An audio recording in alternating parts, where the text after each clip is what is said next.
오늘 말씀의 제목은 왕의 행진입니다. 오늘이 종료주일이고 이번 주가 고난주간입니다.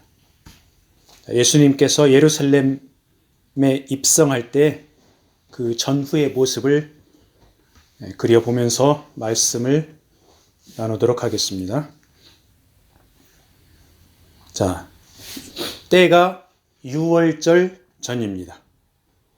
이스라엘의 엄청 큰 명절이죠. 예수님께서 예루살렘에 들어가십니다. 유월절. 어떤 절기입니까? 모세가 애굽에서 이스라엘 백성들을 바로의 노예 상태에서 건져냈죠. 그것을 기념하는 절기가 바로 유월절입니다. 유월절에는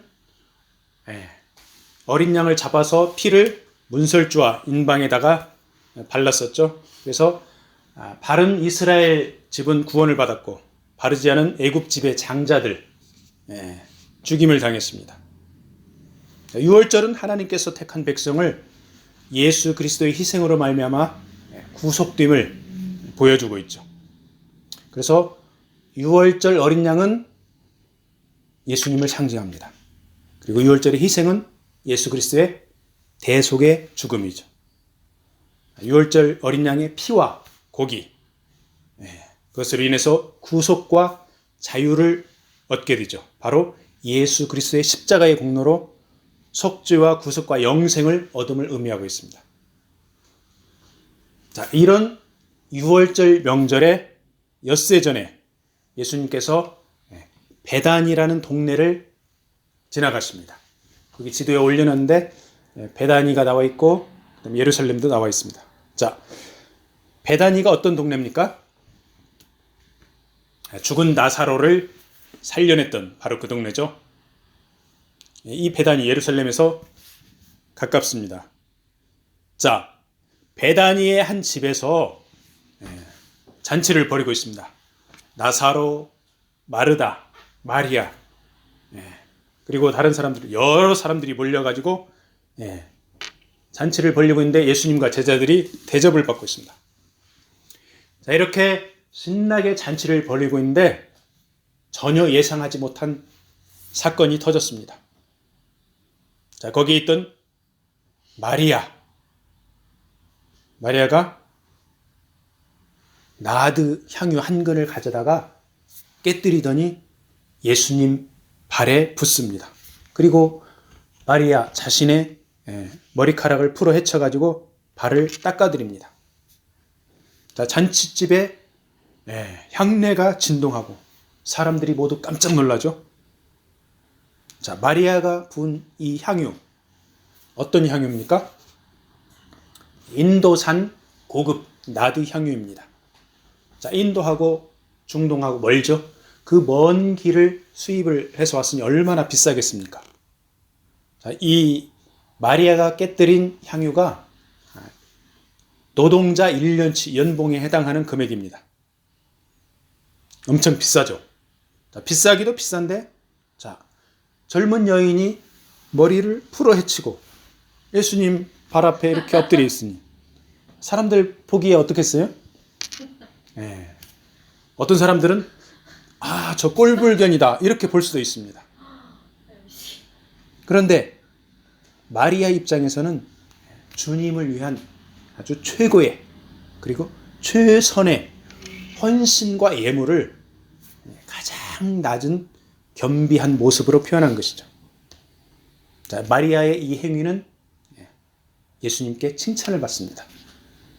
자, 며칠 후면은 이제 유월절 어린 양이 될 예수께서 자신의 죽음과 장례를 예견하고 있었는데 마리아가 와가지고 향유를 부어서 드림으로 자신의 장례를 미리 준비한 것이다. 예수님께서 그렇게 생각하고 칭찬을 해줬습니다. 자, 예수님의 칭찬과는 반대로 제자들은 어땠습니까? 제자들의 반응은 달랐습니다. 특별히 가룟 유다. 자, 가룟 유다는 그렇게 비싼 향유 팔아가지고 그 돈으로 가난한 고아들, 가난한 과부들 도와주지. 왜 저거를 깨뜨려서 허비를 했을까? 정말로 아깝다. 이런 식으로 말을 하죠. 네. 마리아와 가룟 유다. 이 사람들을 관계적인 측면에서 한번 살펴봅시다. 자, 마리아에게 있어서 예수님은 누구입니까? 예수님은 존귀하신 구세주이며 주님이십니다. 이 마리아를 그 성경학자들이 전에는 치유받은 그 막달라 마리아라고 얘기를 했었는데 요즘에는 막달라 마리아가 아닌 다른 마리아로 이렇게 보고 있습니다. 자, 막달라 마리아든지 다른 마리아든지 어떤 마리아가 됐든지 이 마리아는 예수님께 극적으로 치유와 회복을 경험을 했을 것입니다. 그리고 유월절을 앞둔 예수님께 향유를 부어드림으로 자, 남자 제자들 몇 명입니까? 12명. 12명이 하지 못하는 그런 엄청난 그런 힘든 일을, 즉 주님의 장례를 미리 예비하는 그거를 이 마리아가 한 것이죠. 그래서 이 마리아에게 있어서는 예수님은 최우선, 최고의 관계, 그런 주님 구세주의 관계입니다. 자, 그럼 가룟 유다에게 있어서 예수님은 어떤 존재입니까? 자, 가룟 유다, 예수님을 만난 초기에는 제자가 되어가지고 열정을 가지고 순수하게 열심히 예수님을 따라다녔습니다. 열심히 예수님을 따라다니는데 가룟 유다가 맡은 일이 있어요. 바로 회계를 맡았습니다. 돈을 맡아서 관리를 하다 보니까 견물생심, 욕심이 조금씩 싸게 틉니다. 가지고 처음에는 1달러씩 빼다가 나중에는 5달러짜리, 나중에는 10달러짜리, 나중에는 돈이 많아지니까 100달러짜리도 손을 댑니다. 그래서 오늘 본문 요한복음 12장 6절에 보면은 가룟 유다가 가난한 자다를 생각하는 것보다 본인이 돈을 훔쳐갔다 이렇게 표현하고 있죠. 가룟 유다에게 있어서 예수님은 처음에는 진정한 주님이었고 선생님이었죠. 그런데 이제는 형식적인 스승과 제자의 관계로 변질되었습니다. 가룟 유다의 마음속에는 스승인 예수님과의 관계는 적당히 유지하고 헌금이 들어오면 그것을 얼마나 챙길까 하는데 더 관심이 있었던 것이죠. 자, 여기 토론토에 있는 일반 노동자 연봉 한 3만 불이라 치고, 자, 그러면 마리아가 깨뜨린 향유 3만 불짜리라 치고 1년치 연봉에 해당하니까, 자, 그럼 가룟 유다가 머릿속으로 막 계산기를 두들깁니다. 저거를 3만 불에 팔아서 쓰면은 10분의 1 3,000불. 내가 3,000불은 어떻게 딱 주머니에 넣을 수 있었는데. 가룟 유다가 이런 생각하지 않았을까요? 저 돈 너무 아깝다. 아마도 이런 생각을 했었을 것입니다. 자, 주님과의 관계가 형식적이 되어버리면은 이렇게 헌금까지도 욕심내는 그런 비극적인 상태가 되어버리죠. 그래서 우리는 주님과의 관계가 형식적인 그런 관계를 우리가 깨뜨려야 됩니다. 깨뜨리고 주님을 최우선으로 대하는, 최고로 대하는 그런 관계로 회복시키기를 바랍니다. 이제 예수님께서 예루살렘 성에 입성을 하죠. 자, 예루살렘 성은 종교 지도자들의 심장부입니다. 그 당시 6월절 명절을 지키기 위해서 이스라엘 전역은 물론 중동, 소아시아, 아프리카 그 근동 지역에서 유대인 디아스포라들이 이 6월절을 지키기 위해서 몰려들었습니다. 자그마치 200만 명이 넘게 몰려들었다고 성경학자들이 보고 있습니다. 자, 이렇게 해마다 6월절이 되면은 예루살렘을 많은 순례자들이 방문을 했는데 그 해에는 이 순례자들이 뭔가 특별한 소문을 들었습니다. 메시아 예수라는 분이 오셨다더라. 그분은 죽은 사람도 살려냈다더라. 소경의 눈도 뜨게 해주셨다더라. 귀머거리가 들었다더라. 이런 소문들을 이 순례자들이 많이 들었습니다. 그런데 이 예수라는 분이 이제 예루살렘에 들어오신다더라. 그래서 이 순례자들, 디아스포라들이 입성하는 예수님을 보려고 막 몰려들었습니다. 그래서 들어오는 예수님을 엄청나게 환영을 합니다.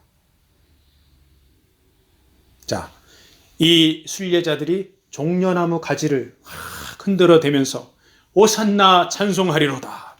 주의 이름으로 오시느니 곧 이스라엘의 왕이시여. 큰 소리로 외치면서 엄청난 환영을 해댑니다. 자, 전체적으로 200만 명이 넘게 왔지만은 옛날 시가지가 작으니까 거기에 모인 숫자는 몇몇 명인지 몇십만 명인지 알 수는 없습니다. 그렇지만 엄청나게 많은 사람들이 예수님을 열렬하게 환영을 하고 있습니다. 예수님이 온갖 기적을 행하시고 죽은 사람도 살려내긴 했지만은 자, 왕의 행렬로 보기에는 어떻습니까? 너무 초라하죠.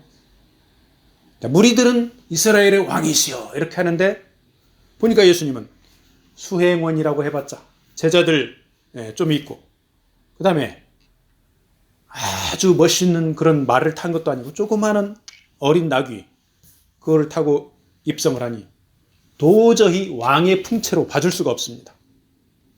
그런데 일반 백성들은 구약성경 스가랴 9장 9절을 정확히 인용하면서 이스라엘의 왕이시여 이렇게 외치며 환영을 하죠. 이 백성들이 손에 무엇을 들었다고 그랬죠? 종려나무, 대추야자입니다. 종려나무를 막 흔들었는데 이 종려나무는 이스라엘을 상징하는 그런 나무이기도 합니다. 이스라엘의 동전, 거기에 카톡에 하나 올렸는데 동전에도 종려나무가 새겨져 있습니다. 그래서 종려나무와 이스라엘과 아주 밀접한 관련이 있습니다. 자, 이스라엘, 조국 이스라엘을 상징하는 그런 종려나무 가지를 흔들면서 왕으로 오시는 예수님을 열렬하게 환영을 한 것이죠. 자, 세상적인 관점에서 보면은 왕의 모습이 도저히 안 보이는데 예수님은 성경의 예언에 따라서 겸손의 왕, 평화의 왕, 의의 왕으로 오신 것이죠.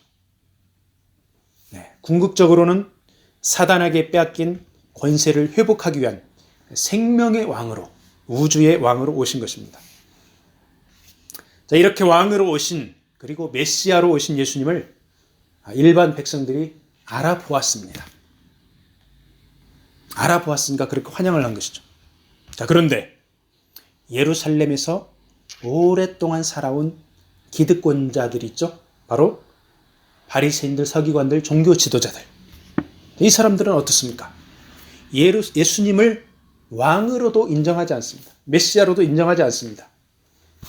제거해야 할 라이벌, 상대방으로 여긴 것이죠. 먼 데서 온 순례자들은 예수님을 알아보고 인정하고 환영하고 예루살렘, 정작 종교 지도자들의 심장부, 이 사람들은 예수님을 인정하지 않습니다. 자, 오늘날의 교회들 어떻습니까? 오늘날의 교회들이 예루살렘 종교 지도자들의 모습을 탈피해야 합니다. 자, 이 종교 지도자들이 따른 전통, 종교 회의, 제도 이런 것들 어느 정도 중요하기는 합니다. 그렇지만은 최우선의 권위를 성경 말씀에 두어야 하죠. 성경에서 가라는 데까지 가고 멈추라는 곳에서 멈춰야 합니다. 자, 카톨릭이 위험합니다. 카톨릭에서 예수님을 믿는 사람은 구원을 받습니다. 그렇지만 카톨릭이 왜 위험하느냐? 자, 교황이나 종교회의 결정이 내려지면은 그 내용이 성경과 배치되어도 일사불란하게 잘 따라갑니다. 이 카톨릭은. 교황이 결정하면은 성경보다 앞섭니다. 하나님의 목회자들은 진정한 하나님의 나라를 세워야지 성경에서 벗어나는 관행, 성경을 뛰어넘는 제도, 성경보다 올라가는 전통, 그런 거에 집착하면은 예루살렘의 종교 지도자들이 될 그런 위험성이 있는 것이죠. 자, 예루살렘 시내를 행진하는 예수님의 심정은 어땠을까요? 자, 예수님은 이제 공생의 사역을 하시면서 반대하는 유대인들 많이 부딪혔죠. 핍박도 받고 지혜롭게 피하기도 하고 많은 우여곡절이 있었습니다. 자, 그런데 이번에는 피하지 않고 종교 지도자들의 심장부 예루살렘에 직접적으로 들어와서 행진을 하죠. 당당하게 유대인들에게 자신을 왕으로서 이렇게 보여주며 행진을 하고 있죠. 자, 비록 어린 나귀를 타고 있지만 많은 백성들이 환영하고 있습니다. 자, 죽은 나사로를 살려내므로 자신이 죽었다가 부활하실 것을 상징적으로 보여주었죠. 자, 마리아의 향유, 기름 부음으로 자신의 장례를 미리 준비를 받았습니다. 이제 예수님은 십자가의 고난과 죽으심 그리고 부활하심으로 이 백성들을 구원해야 할 것을 생각하면서 아주 비장한 마음으로 왕의 행진을 하고 있었을 것이다, 이렇게 생각을 해봅니다. 자, 대제사장과 서기관들, 바리새인들이 진을 치고 있는 이 예루살렘, 예수님은 이스라엘의 왕의 모습으로 이 예루살렘에서 모든 사람에게 자신의 왕의 모습을 충분히 보여준 것이죠. 이 예수님의 모습을 보면서 바리새인들이 뭐라고 그랬습니까? 아주 재미있는 표현이 나옵니다. 12장 19절. 온 세상이 그를 따르는도다. 바리새인들이 자기네 입으로 온 세상이 예수님을 따른다, 이렇게 고백 겸 예언을 합니다. 그리고 이 역설적이게도 이 예언은 정확히 성취되어서 예수 그리스도의 복음이 예루살렘과 온 유대와 사마리아와 땅끝까지 증거가 되고 있습니다.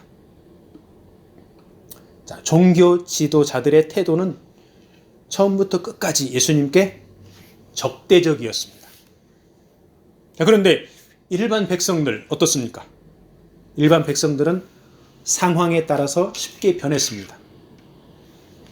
종려나무 가지를 흔들면서 예수님을 왕으로 환영한 백성들, 표적 행하심을 들었기 때문이라고 12장 18절에 말씀하고 있죠.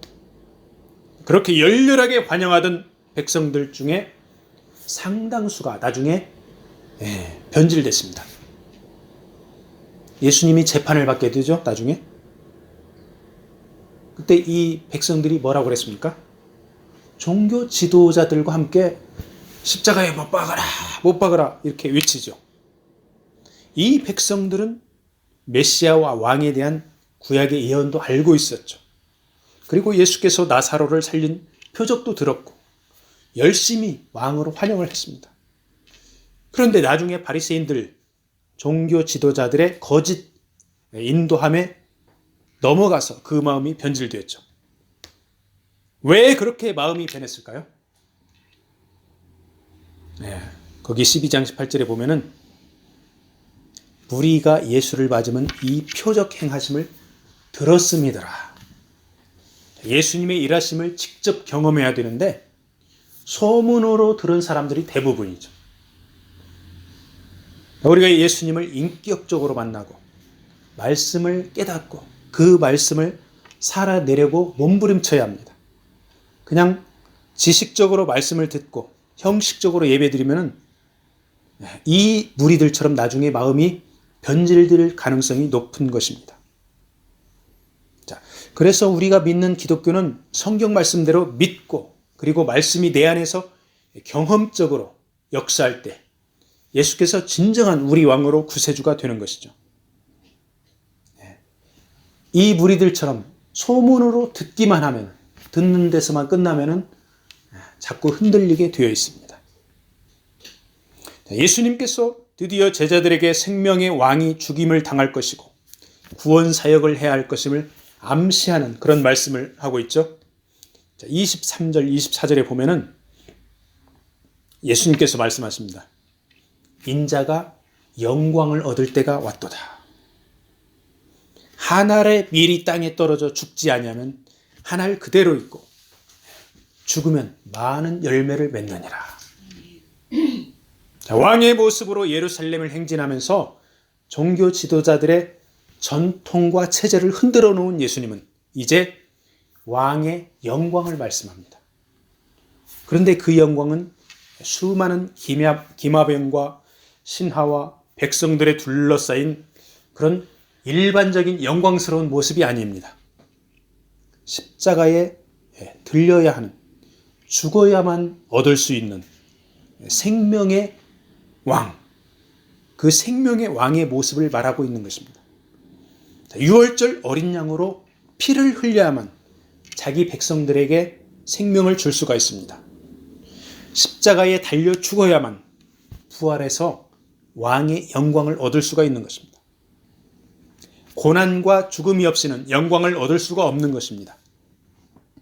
그래서 예수님은 헬라에서 온 이방인이 안드레와 빌립을 통해서 주님을 만나고 싶다고 할 때 바로 이 한 알의 밀알, 이 말씀을 하신 것입니다. 예수께서 한 알의 밀알이 되어서 죽은 후에 수많은 밀알로 부활할 것을 말씀하고 있는 것이죠. 그리고 그 밀알은 바로 주님뿐만 아니라 모든 성도들이 되는 것입니다. 즉 모든 성도들이 예수 그리스도의 왕의 행진에 동참하는 것이죠. 예수께서는 말씀대로 고난을 받고 그리고 우리 모두가 치유받을 수 있는 길을 열어주셨습니다. 말씀대로 십자가에 못 박혀 죽으심으로 우리 죄를 사해 주셨습니다. 역설적이게도 본디오 빌라도는 예수님의 십자가에 뭐라고 써붙였습니까? 유대인의 왕, 이렇게 적시를 했습니다.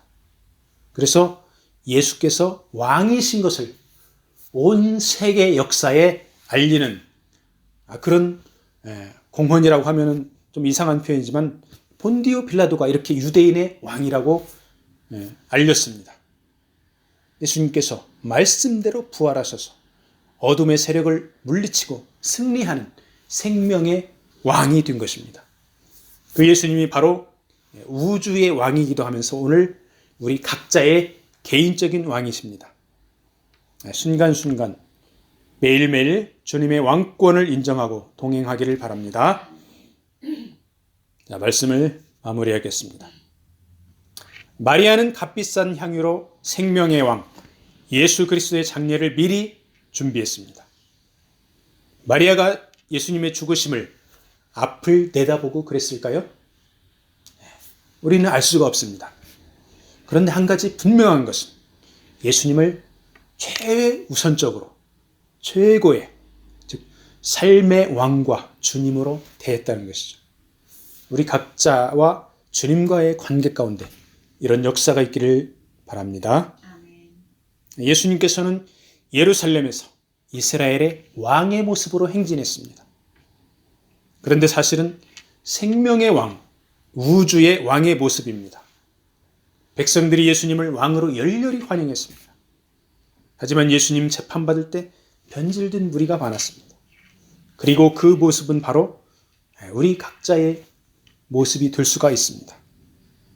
예수님의 표적에 대해서 소문으로만 듣는 차원을 넘어서 우리는 한 알의 밀알처럼 희생하면 주님의 말씀을 실천에 옮길 수가 있는 것입니다. 매일 인격적으로 주님과 동행하면서 왕으로 인정하는 그런 삶이 되기를 축복합니다. 아멘.